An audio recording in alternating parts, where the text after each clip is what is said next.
Pernah nggak sih lo kepikiran, suatu hari nanti lo bangun pagi, nyalain HP, dan ternyata lo udah digantikan robot? Bukan cuma di pabrik, tapi di kantor, rumah sakit, bahkan mungkin jadi content creator? Oke, jangan panik dulu. Yuk kita bedah bareng-bareng. Apa ya robot dan AI bakal ngambil alih semua kerjaan manusia? Jadi gini, teknologi sekarang udah makin gila.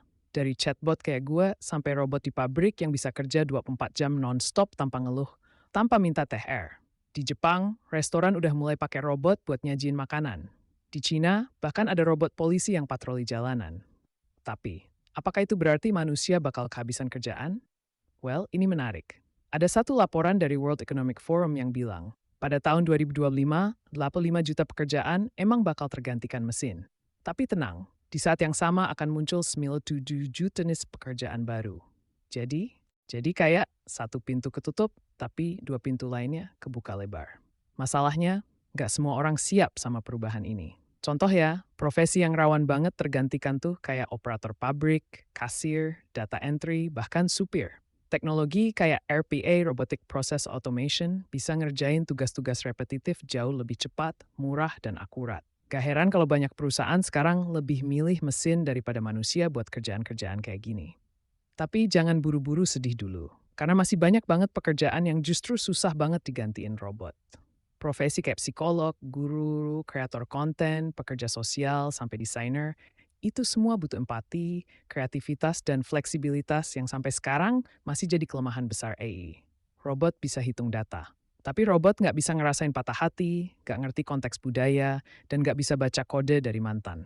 Manusia punya yang namanya emotional intelligence. Itu aset utama kita. Sekarang pertanyaannya, gimana biar kita nggak ketinggalan zaman? Jawabannya satu, adaptasi. Kita mesti upgrade skill. Bukan cuma skill teknis, tapi juga soft skill. Kreativitas, kemampuan komunikasi, kolaborasi, dan pemecahan masalah itu semua bakal makin penting ke depannya. Bahkan universitas di Indonesia kayak UII, Universitas Islam Indonesia, udah mulai ngasih perhatian khusus ke topik ini. Mereka ngajarin mahasiswa bukan cuma ngoding atau bikin sistem, tapi juga ngerti konteks sosial, etika, dan filosofi di balik teknologi. Karena percuma bisa bikin robot kalau lo nggak ngerti dampaknya ke manusia. Dan jangan salah, teknologi juga bisa jadi partner kita kok, bukan musuh. Contohnya, AI bisa bantu dokter baca hasil röntgen dengan lebih akurat. Atau bantu petani prediksi cuaca buat panen. Atau bantu content creator bikin ide video. Kayak sekarang ini. Jadi intinya, kita nggak perlu takut sama robot. Tapi juga nggak bisa santai-santai doang. Dunia berubah, dan kita harus ikut berubah. Dan kalau lo ngerasa sekarang kerjaan lo aman, inget, yang paling berbahaya itu bukan robot, tapi rasa nyaman. Siap nggak lo buat bersaing sama robot? Kalau lo suka konten soal teknologi, masa depan, dan gimana cara kita sebagai manusia bisa tetap relevan di tengah dunia yang makin digital. Jangan lupa like dan subscribe ya, biar lo gak ketinggalan update tentang masa depan dunia kerja dan teknologi.